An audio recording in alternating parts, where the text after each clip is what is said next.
Nous ne pouvons pas accepter la médiocrité. Nous devons unir tous les Congolais en une grande, seule et solide nation. Ensemble, mes frères, mes sœurs, nous allons commencer une nouvelle lutte sublime qui va mener notre pays à la paix. Un pays toujours plus beau, toujours plus prospère. Ne jamais trahir le Congo et son peuple. Et de résister avec la dernière énergie contre toute tentative de nous imposer un gouvernement quelconque qui n'ait pas de base de légitimité populaire. Que Dieu bénisse la République démocratique du Congo, son peuple et tous ceux qui l'ont choisi comme pays de résidence. Bonsoir à tous et bienvenue à la Cour suprême virtuelle.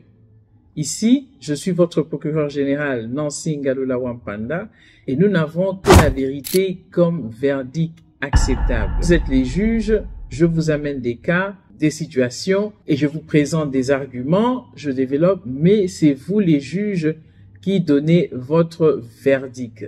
J'avais parlé du discours du pape, le discours papal. Elle va être peut-être en deux parties. Parce que je vais lire, je vais faire référence à ce que le pape a dit. Donc, vous allez permettre que je lise certaines choses pour que vous puissiez entendre exactement comment est-ce que le pape l'a dit et comment est-ce que moi je l'analyse. Pourquoi je pense qu'il est très important qu'on parle de ce discours du pape? Parce que ce discours du pape parle de nous. Il vient ici en RDC, excusez-moi, il vient en RDC et il fait un discours. Et ce discours, personne ne prend le temps de l'analyser, mais pourtant, il y a des choses très clés qui vaut quand même la peine qu'on mentionne cela. Alors, sans plus tarder, voilà ce qui se passe. Le pape vient ici. Il a été invité par le président, Félix Antoine Tshisekedi Tshilombo. Donc, c'était pas la volonté du pape lui-même de venir. Le 31 janvier en 2023, il invite le pape. C'était deux voyages qui a été reporté. Le pape vient sous l'invitation de ce même président, le 5e président dont Simon Kimbangu avait prédit. Le pape vient dans un pays où au moins 80% des croyants sont des chrétiens et la grande majorité sont des catholiques. Le pape vient en RDC. Le premier discours que le pape fait, il le tient devant les institutions étatiques de la RDC, la République démocratique du Congo. Voilà ce que le pape dit.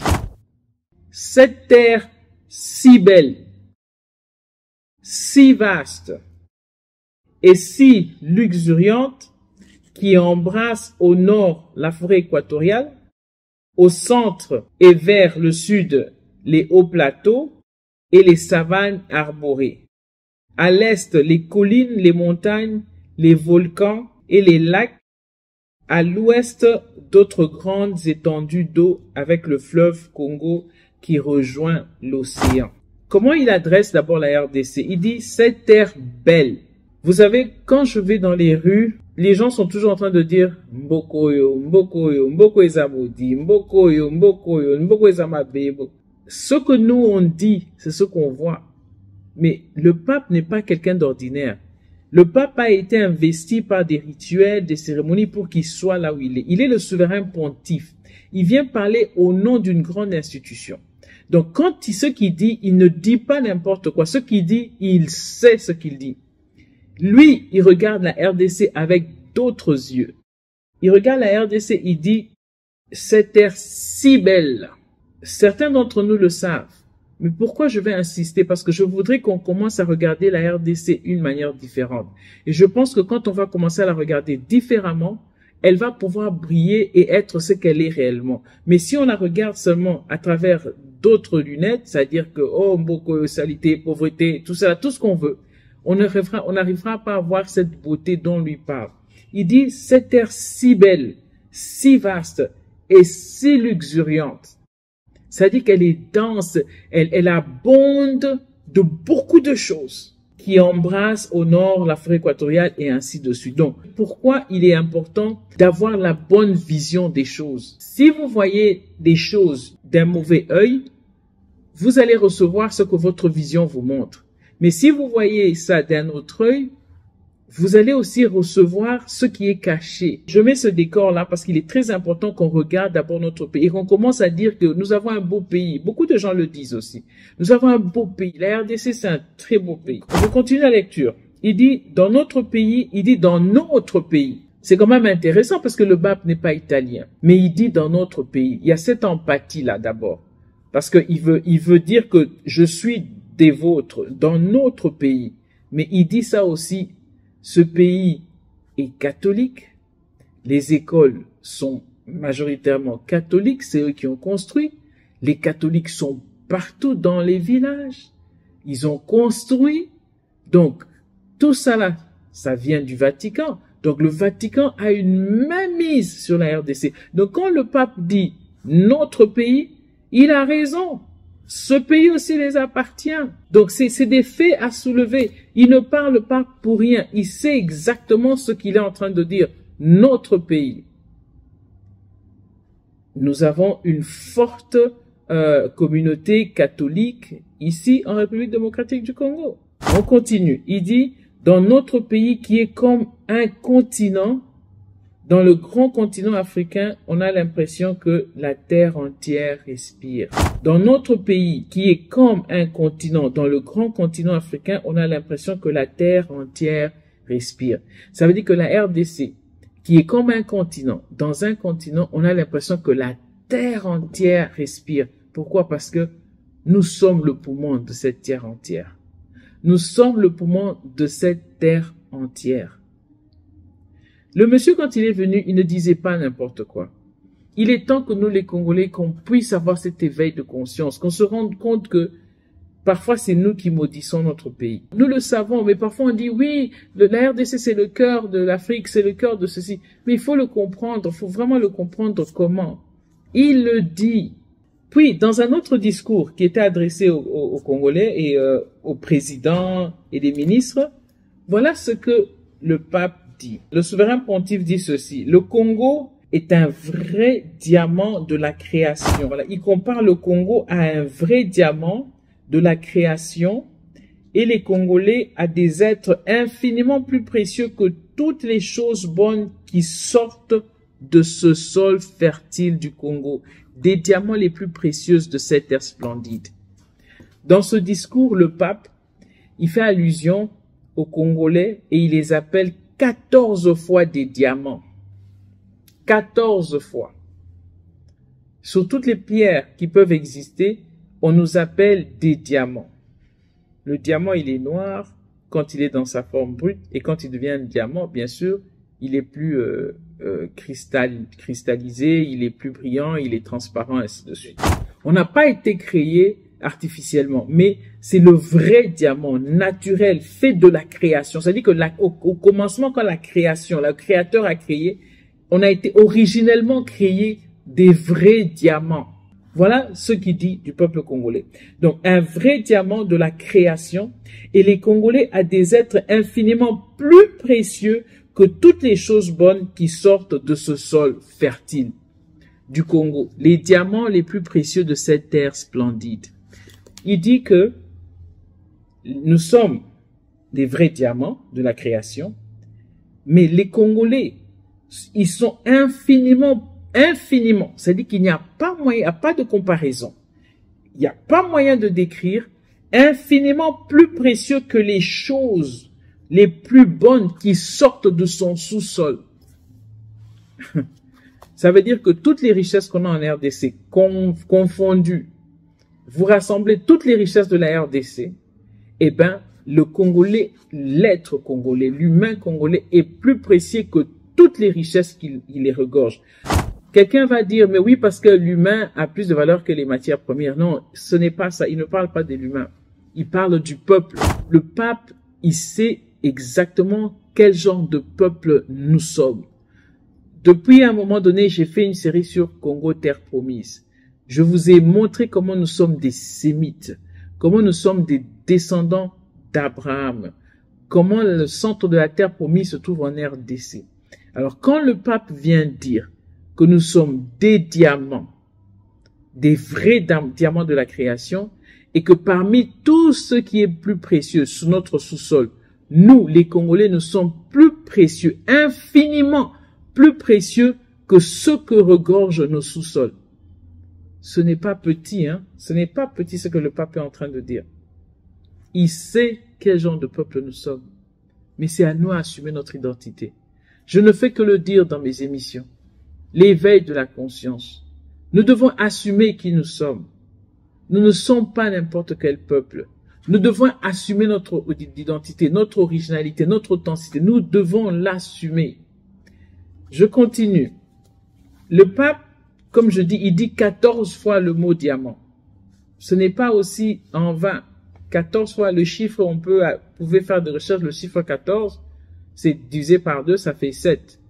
Donc, le chiffre 14 n'est pas vainement cité dans son texte. Le pape continue et dit ceci. Je voudrais vous parler à travers une image. Donc, il utilise une image symbolique pour nous transmettre le message. Donc, le pape dit qu'il va utiliser une image pour nous faire comprendre son message. Chères femmes, chers hommes congolais, votre pays est vraiment un diamant. Votre pays est vraiment un diamant. Qu'on ne pense pas seulement parce qu'on a les richesses naturelles. Non, il dit votre pays. Donc, coin, tout la RDC, ce pays, c'est un diamant de la création. Mais vous tous êtes infiniment plus précieux que toutes les choses bonnes qui sortent de ce sol. Il répète la même chose, ce qu'il a dit devant les institutions étatiques, il vient le dire encore ici. Il dit ceci, relève-toi. S'il te dit relève-toi, ça veut dire que ce peuple est courbé, est incliné. Mais quand il te dit relève-toi de quoi? Il faut se poser des questions. Vous êtes les juges. Je suis votre procureur général. Je vous amène les analyses et vous donnez le verdict. Il dit relève-toi. Ça veut dire que ce peuple qui est un diamant et dont le pays est un diamant de la création, ce peuple n'est pas relevé, il est incliné. Donc il vous dit relève-toi. Il dit reprends dans tes mains. Ça veut dire que il y a quelque chose qui devait être dans tes mains qui n'est pas dans tes mains. Donc reprends. Il vous dit à l'impératif, relève-toi et reprends dans tes mains comme un diamant très pur ce que tu es et ta dignité. Il dit, reprends dans tes mains ce que tu es et ta dignité. Comme un diamant pur, reprends dans tes mains ce que tu es. Tu es un diamant. Tu as une identité. Qui est-ce que nous sommes?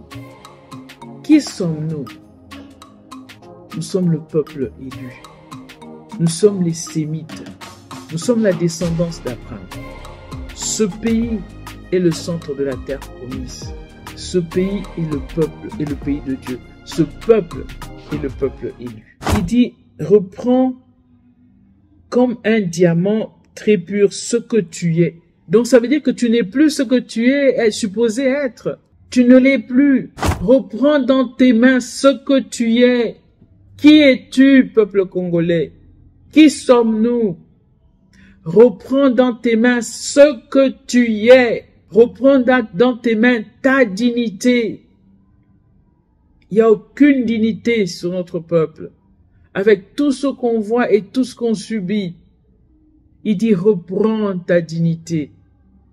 Est-ce que nos leaders ont entendu ce discours? Est-ce que les peuples ont entendu ce discours? Il dit reprends ce que tu es, ta dignité, ta vocation à garder en harmonie et en paix la maison que tu habites. Tu as une vocation, tu as un appel. Toi, ce peuple congolais qui est un diamant et dont ton pays est un diamant de la création, tu as une vocation.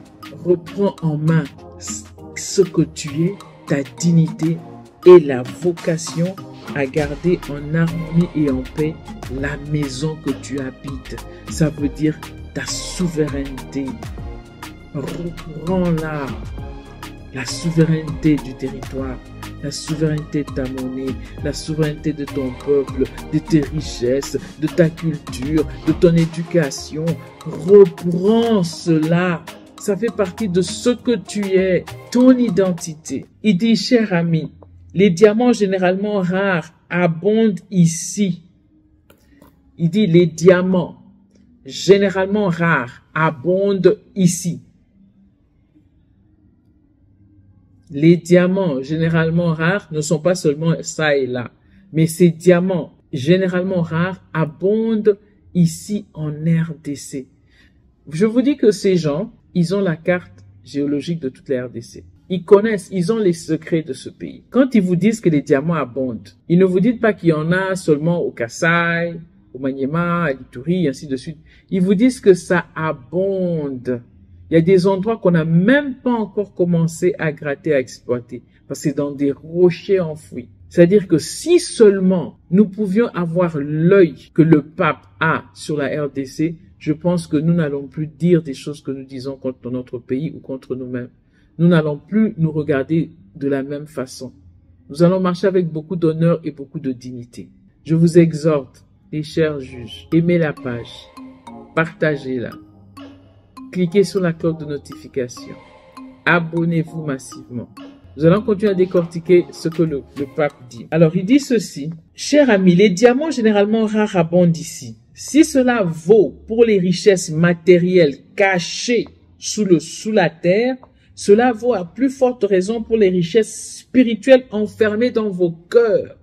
Vous savez, dans une émission, j'avais dit que nous étions des peuples spirituels. La religion est venue nous diviser. La colonisation nous a amené la religion. Nous étions des peuples spirituels. Voilà ce que le pape dit. Il dit, si cela vaut pour les richesses matérielles cachées sous la terre, cela vaut à plus forte raison pour les richesses spirituelles enfermées dans nos cœurs. Ça veut dire qu'il y a des richesses qui sont enfermées dans nos cœurs. Les lois de Dieu sont écrites dans nos cœurs, mais nos cœurs sont fermés. Ces richesses-là sont fermées dans nos cœurs. Pourquoi? Nous devons ouvrir nos cœurs et faire sortir les lois divines qui sont inscrites sur nos cœurs. Il dit que si les richesses qui sont enfouies dans notre sous-sol sont précieuses, eh bien, elles ne sont pas plus précieuses que les richesses enfermées dans nos cœurs. Notre culture, notre identité, notre ADN, notre spiritualité, notre pouvoir, notre connaissance, notre sagesse, nos croyances, nos valeurs, tout est inscrit dans nos cœurs. Mais il dit que c'est enfermé. Ça veut dire qu'on n'a même pas encore eu accès aux richesses qui sont enfouies dans nos cœurs. Parce qu'on cherche toujours de l'extérieur. La religion d'aujourd'hui, qu'est-ce qu'elle nous enseigne? Tu cours ça et là chez le pasteur. Oui, le pasteur va faire. Ou le pasteur qui vient en passant. Donc, je parlais avec des gens, on disait, tous les prophètes viennent des États-Unis. Mais toutes les églises sont ici. Vous allez même dans les villages de l'Afrique, le prophète tel, XY, aux États-Unis, XY, aux États-Unis. Ça, c'est des trucs de la CIA. La guerre d'aujourd'hui, ça devient une guerre de religion. Celui qui va avoir recruter plus des âmes, au nom de sa religion, ben c'est celui-là qui domine le monde.